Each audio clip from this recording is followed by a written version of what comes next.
Out of a maritime hub, one man steps out of his imagination and into your reality. You are watching TDC Moncton. Hey folks, it's Nick and Mitch. We've just come back from double showing. Well, double showing, it's a way of saying it. We stayed at the theater almost a good, what? We got there at 4. We're coming out now. It's 10 to 9. Yeah, so My butt's sore. We saw 2 movies. We took a 1-hour break for lunch, and that was pretty much it. We went to see 2 movies. We'll start with the first one that we went to see. Morning Glory. We went to see Morning Glory, Excellent movie. Starring what? Excellent movie. Actually, Undersold is probably the title. It's the fedora. It muddles my words. The fedora muddles your words? Yes. Why does the fedora muddle your words? It just does. Okay. Doesn't have to make sense. Well, unfortunately enough, the actors in Morning Glory do not have that issue. Jeff Goldblum plays a key supporting role in the movie. And then we've got, I'm trying to remember the name of the rest of the actors. Harrison Ford, who plays a major reporter in the movie. The hot brunette whose name I forget. From The Notebook. Was she in that movie? Yeah, she was.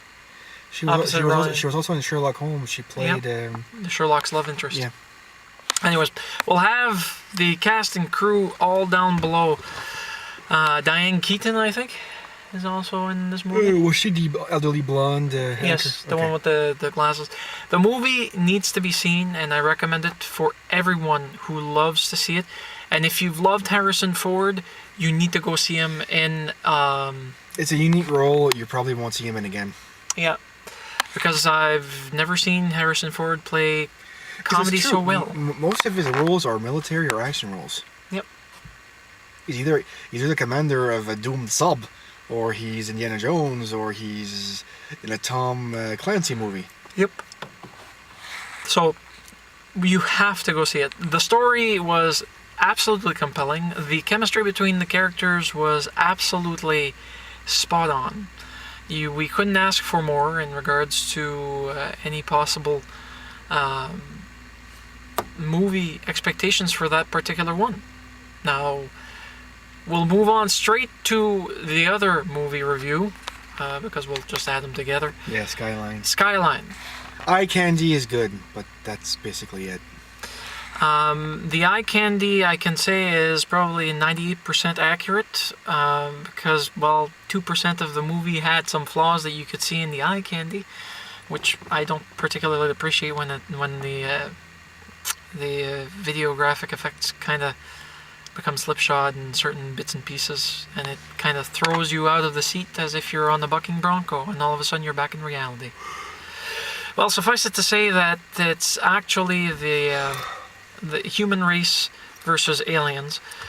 It has no comparison to Independence Day. It has no comparison to Life Force. In fact, it has no comparison to any alien movies I've ever seen. Oh wait, it has a comparison in possibly the one where oh god, the Scientology one.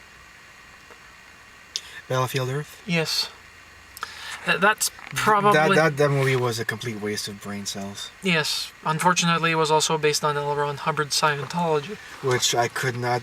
I tried to read the book the movie was based on. We're getting off track, but I couldn't get past the first few pages. Yeah. Like, this is shit. But coming back to Skyline, unfortunately, Skyline for us was a waste of money.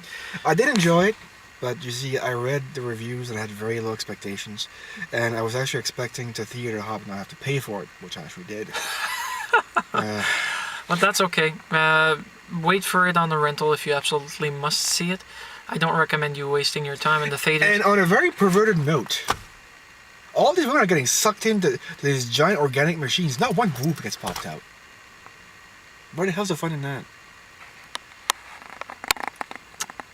Go see Piranha 3D if you're expecting boobs. Yes, there's many boobs in that movie. It's a much better movie. Now, unfortunately, the movie itself, I can't give you anything but 2 thumbs down for it, because I'd say rent it. Don't.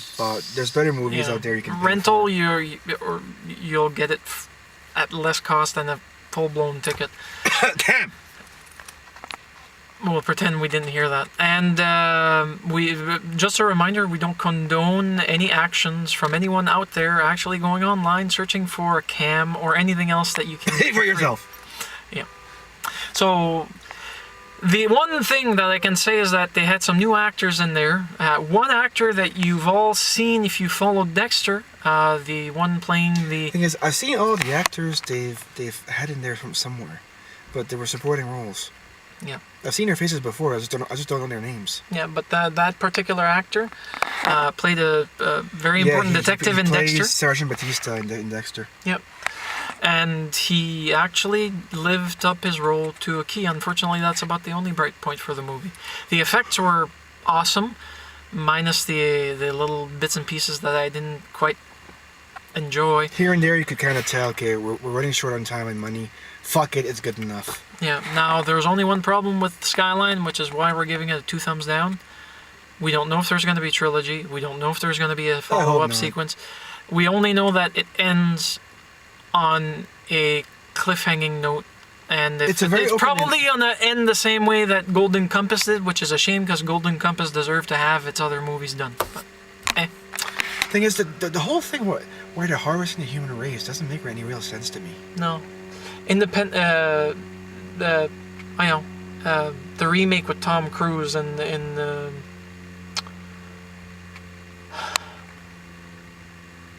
Oh, War of the Worlds. Yes, War of the Worlds made more sense about why they were harvesting humans. Yeah, but they were using humans to feed themselves and use as fertilizer.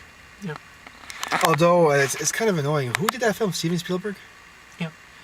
The one scene where you actually see an alien suck a human dry, just to avoid an R rating, it happens behind a truck.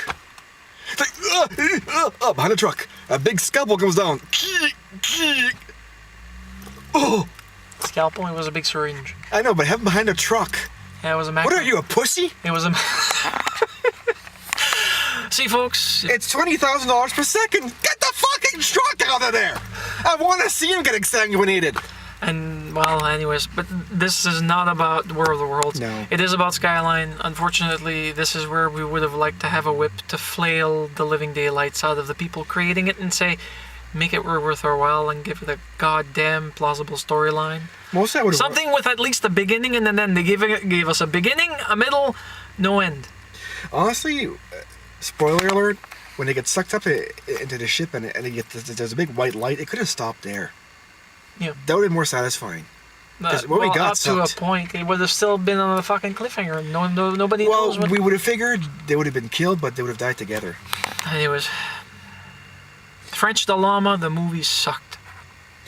Period. Yeah, Don't bother seeing it in theaters. Rent it if you absolutely have to satisfy your curiosity.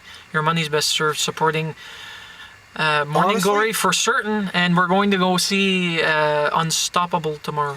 Honestly, the way it feels the movie was written, it's like it wasn't actually written by a qualified writer.